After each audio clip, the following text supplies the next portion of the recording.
Indonesia, an archipelago of over 17,000 islands, is renowned not only for its rich cultural diversity, but also for being the largest Muslim-majority country in the world. This transformation into a predominantly Muslim nation is a remarkable story that spans several centuries, involving trade, cultural exchanges, and the influence of various dynasties and empires.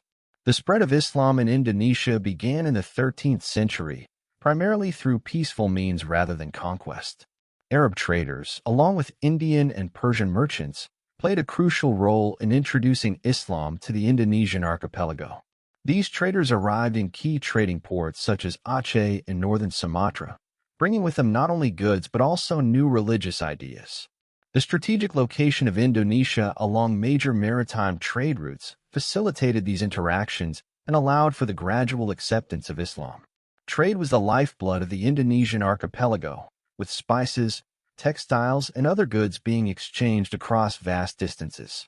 As Muslim traders settled in Indonesia, they established communities that became centers of Islamic learning and culture.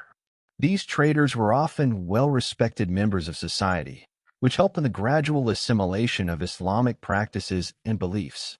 The conversion to Islam often began with the elite and ruling classes, who then encouraged the broader population to follow suit.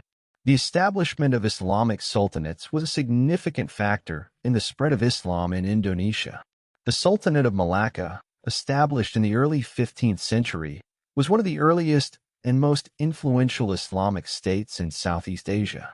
It played a pivotal role in promoting Islam through both political power and cultural influence. The spread of Islam continued with the rise of other sultanates, such as the Sultanate of Demak in Java and the Sultanate of Ternate in the Maluku Islands. These Islamic states not only fostered the spread of the religion, but also facilitated the establishment of Islamic educational institutions and the construction of mosques. They acted as centers for Islamic learning, attracting scholars and teachers who further disseminated Islamic teachings across the archipelago. One of the unique aspects of Islam in Indonesia is the way it has blended with pre-existing cultural and religious practices. The Indonesian form of Islam is often characterized by its syncretism, where Islamic teachings were integrated with local traditions and customs. This cultural adaptation made Islam more acceptable to the local population, allowing it to spread more effectively. For instance, the Wali Songo, a group of 9 revered Islamic saints, played a significant role in the spread of Islam in Java.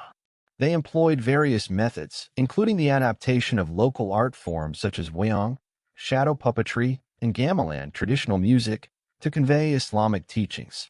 This approach not only facilitated the spread of Islam, but also ensured its deep integration into Indonesian culture. The Dutch colonial period from the 17th to the 20th century saw efforts to control and sometimes suppress Islamic influence.